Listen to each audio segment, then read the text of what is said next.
শুভ সকাল বন্ধুরা। আজকে আমি কিচেন থেকে আমার ব্লগটা শুরু করছি। দেখো আমি রান্না চাপিয়ে দিয়েছি। সকালবেলা অনেকটাই কাজ সেরে নিয়েছি, সেরে নিয়ে একবার স্নান হয়ে গেছে, কিন্তু আমি ভাবছি যে না, এই গরমে রান্নাটা সেরে নিয়ে তারপর আমি স্নান করে আমি পুজো করব। ঠাকুরের বাসন টাসন সব মাজা হয়ে গেছে, ফুল তোলা সব কিছু হয়ে গেছে, কমপ্লিট। এখন শুধু রান্নাটা করব, স্নান করব আর পুজো করব। তো রান্নার জন্য আমি দেখো করে নিয়েছি কি, আমি এদিকে দেখো আমি ভাত চাপিয়ে দিয়েছি, ভাতটা ফুটছে।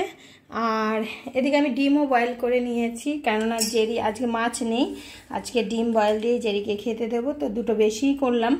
আর এখানে কেটে নিয়েছি আলু, পেঁপে আর এই যে পেঁয়াজ কুচি আর পটল। তো আমি পটল মানে সব কিছু দিয়ে একটা পোস্ত দিয়ে আমি একটা তরকারি করব।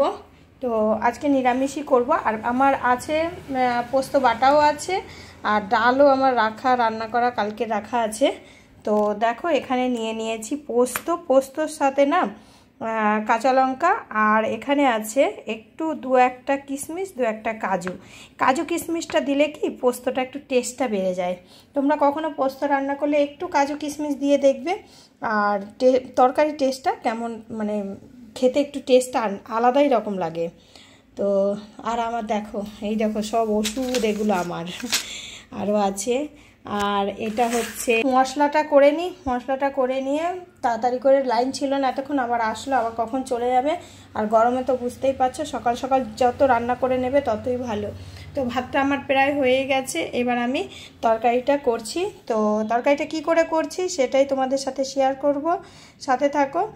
আর যতটা পারবো আমি ভিডিওটা শেয়ার করব, সারাটা দিন কি করছি, ঠিক আছে? তো চলো, আর যারা নতুন দেখছো অবশ্য করে আমার চ্যানেলটিকে সাবস্ক্রাইব করে নিও, আর পাশে থাকা বেল আইকনটি ক্লিক করে দিও।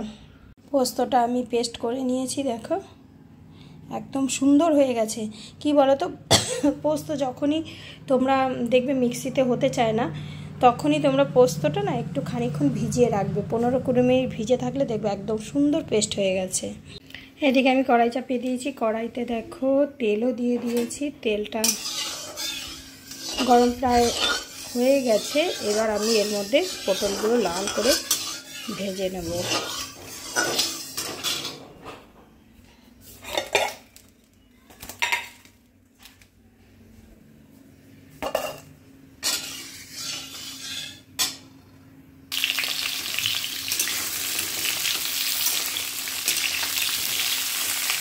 নুন হলুদ আমি কিছুই দেবো না, পুরো পটলটাকে লাল করে ভেজে নিচ্ছি। পটলগুলো দেখো ভেজে নিয়েছি। এইবার কড়াইতে একটু তেল দিলাম, তেল ছিল, তো এর মধ্যে আমি দিয়ে দেব পেঁয়াজ কুচি।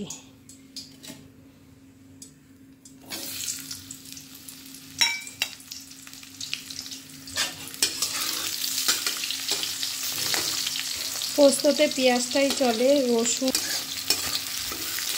তো পেঁয়াজটা ভাজা হতে হতে এর মধ্যে আমি এই যে আলু আর পেঁপেটাও দিয়ে দেব। এবার একসাথে ভেজে নেব ভালো করে।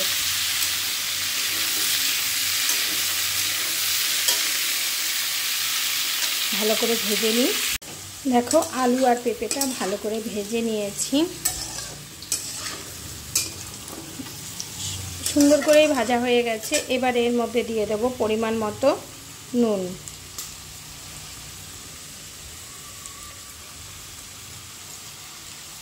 আর দিয়ে দেব একটু হলুদটা অল্পই দেব, কেননা পোস্ততে হলুদ মানে দেওয়াই চলে না, কিন্তু একটু সাদা হবে তার জন্য আমি হলুদ দিলাম।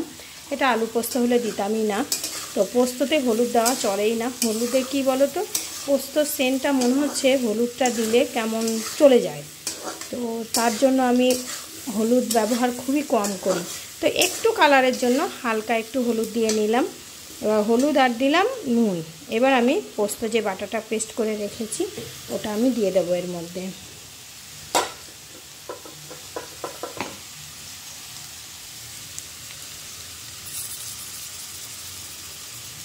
এটা দিয়ে দিলাম। এই যে বাটিটাতে আছে এটা ধুয়ে আমি পরে জলটা দেব, তে নেই। তো আর দিয়ে দিচ্ছি দেখো পটল ভাজাগুলো। এবার ভালো করে মিশিয়ে নেব। আর পোস্ত তরকারি একটু মিষ্টি মিষ্টি ভালো লাগে, বেশি একবারে ঝাল ভালো লাগে না। তো এখনই আমি অ্যাড করে নেব অল্প, একদম অল্প একটু চিনি। তো একটু চিনিটা দেব, চিনিটা দেওয়ার পর একটু নাড়িয়ে নিয়ে তারপরে এই বাটিটা ধুয়ে জল দেবো এর মধ্যে। দেখো আমার কষানো মোটামুটি হয়েই গেছে, বেশি একটা কষাবো না। আর দেখতেও কিন্তু সুন্দরই হয়েছে। সামান্য একটু হলুদটা দিয়েছি কালারের জন্য। এবার আমি মিক্সির বাটিটা ধোয়া জলটা আমি দিয়ে দিচ্ছি।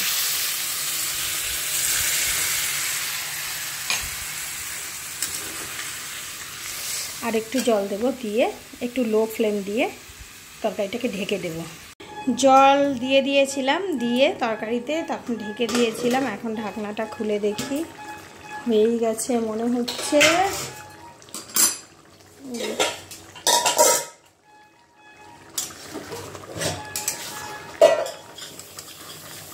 হ্যাঁ, তরকারি প্রায় হয়েই গেছে। এবার একটু নেড়ে নিয়ে নামিয়ে নেব।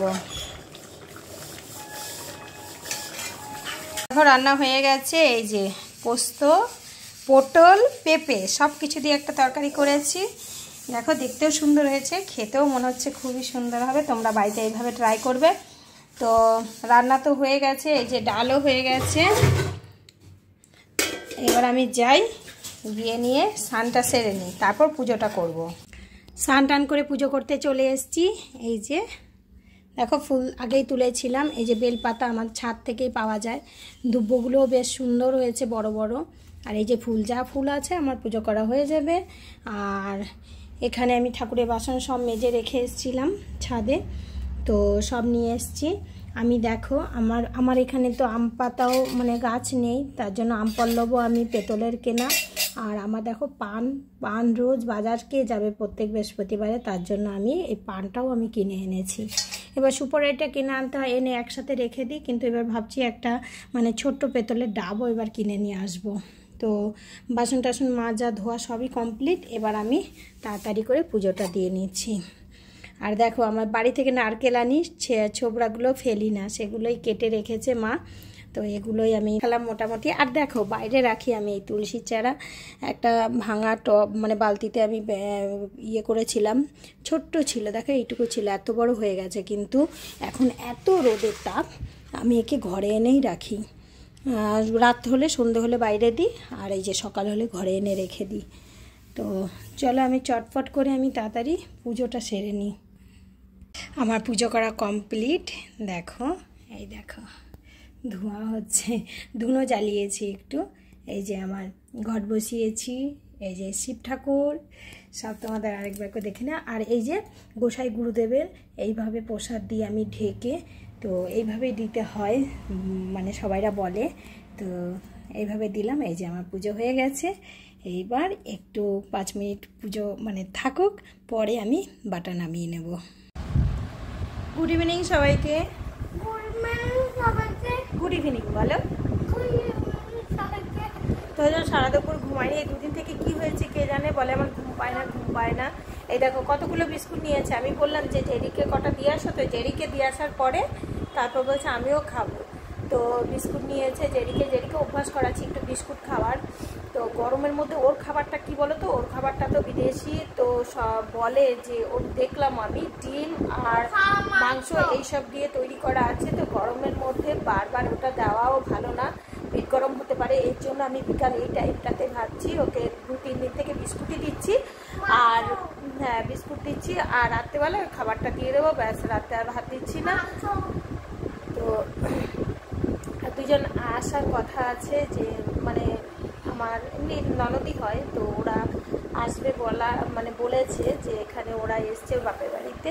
তো বললো যে বৌদি আসবো, তো বললাম এসো। তো আসলে একটু কথা বলবো, গল্প করবো। আর এখন একটু তোজোকে এই বিস্কুট খাবে না, ও হাতে নিয়েছে কিন্তু ও খাবে না এই বিস্কুট, এরকমই। ওই দেখো বলছে খাবে, খেলে তো ভালো, খেলে আর ম্যাগি বানাবো না, খেলে একটু ম্যাগি বানিয়ে দেবো ওকে। আর ভিডিওটা বড় করব না, একদম সেই মানে পুজো দিয়ে যে মানে রেখেছি ফোন, আর এত গরমে দেখবে না আমি কথা মনে হচ্ছে আমি যে পুরো ভিডিওটা করেছি দেখবে আমার মুখ থেকে কথাই বেরোচ্ছে না, একদম আস্তে আস্তে কোনো জায়গায় সাউন্ড কমেই যাচ্ছে, বারবার গলা মানে কথা বেরোচ্ছেই না এরকম মানে। আর খুব এমনি প্রেশার তো আমার প্রচুর হাই প্রেশার, তো প্রেশারে গরম আরেকটু বেশি লাগে, যতটা সবাই বলছে মুখে মুখে গরম তার থেকে একটু বেশি আমার মনে হচ্ছে। তো বড় বললাম না, একদম ছোট্ট ভিডিও, প্লিজ তোমরা দেখে নিও, আর যারা নতুন দেখছো অবশ্যই করে আমার চ্যানেলটিকে সাবস্ক্রাইব করে নিও। আজকের মতো এতটাই, আবার দেখা হবে সামনে নতুন অন্য কোনো ভিডিওতে। ততক্ষণ পর্যন্ত সবাই ভালো থেকো, সুস্থ থেকো, অনেক অনেক হ্যাপি থেকো, বাই।